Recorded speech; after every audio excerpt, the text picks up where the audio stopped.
first question, how should I go about getting a counter offer from my current employer if I have a new job offer?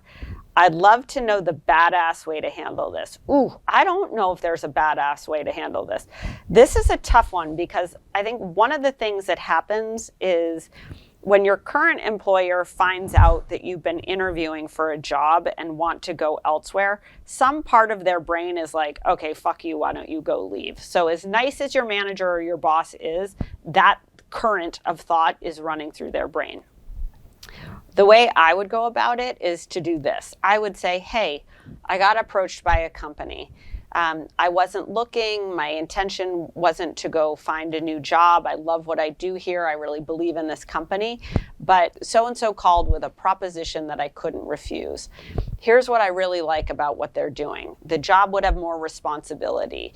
I would get to be able to take on this, that, and the other thing. Don't just talk about title and money, right? Your boss doesn't want to hear about that. They want to hear why you're excited about this other offer.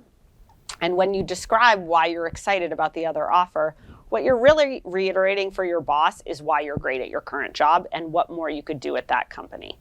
Then you say, hey, I wasn't going to take it seriously, but they showed up with this package that included ABC, XYZ, 1, 2, 3. It included all this stuff you want. And it's made you really seriously consider a job or an employment opportunity at this other company. Now, before you do that, know that if you go into this conversation, you risk your boss being like, okay, go take the offer. So don't have the conversation if you are not prepared to take the offer or if you don't actually want to leave. If you don't want to leave, you got to frame the conversation a little bit differently. If you're indifferent, then you probably want to take the job with more money.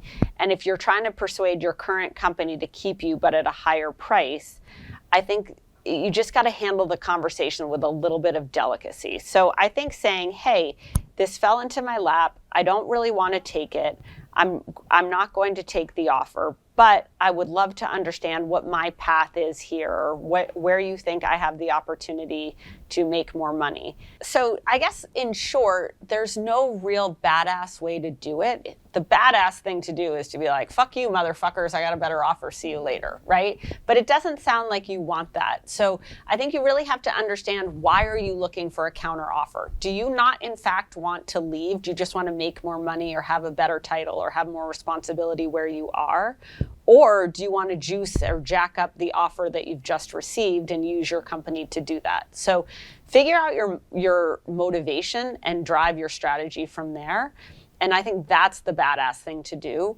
The other badass thing to do is to understand the risk you have in having this conversation and to be sure you're comfortable with it and to navigate the conversation accordingly.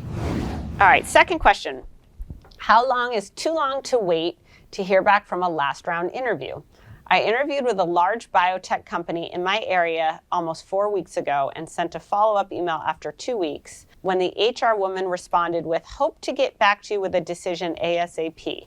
What should I do next? Okay, the first thing I think you should do is to understand that you are not the front runner for this job. So there is somebody else they are trying to hire and it is not you.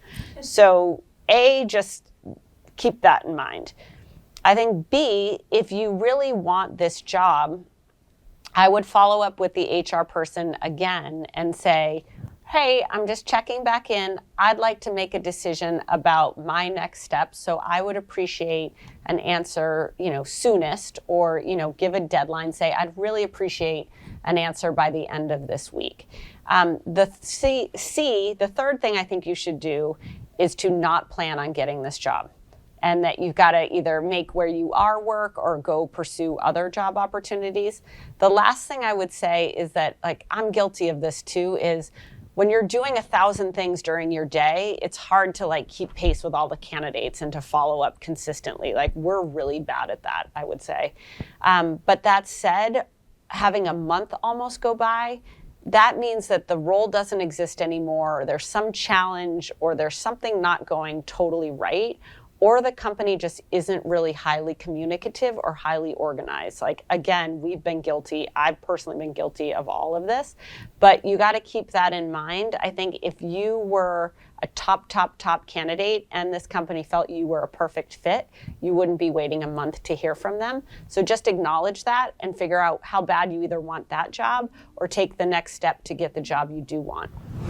Question number 3. I feel like a lot of the time I provide feedback, it can be negatively construed no matter how nicely I say it. Any tips for how to give feedback? Okay, the first thing is I would smile. Like, smile, be pleasant, don't be abrasive, don't call people stupid, don't make them feel stupid. Like, you know when you're making people feel stupid. Like, if you want to take feedback nicely, I would say a couple things, which is 1, smile. 2, start with the positive, and not the fake positive, like actually start with something meaningfully positive. And 3, be positive even in your negative feedback, right? Like you could be like, hey, I love the way you do this, but I'm really struggling with how this is happening. And I would love to see you address this by thinking about A, B, or C. So try to be positive even though the feedback is negative, and then repeat the positive thing that you said at the beginning. So it's kind of like a sandwich. Say something positive, put the negative stuff in there as positively as possible, and then follow up with the positive. That is probably the most surefire way to make sure your feedback is heard in a way that's positive. The other thing is don't forget your demeanor and body language. But you got to keep in mind, I think, that your body language makes a big difference, and how you approach something, regardless of what you say, can have a major impact on it.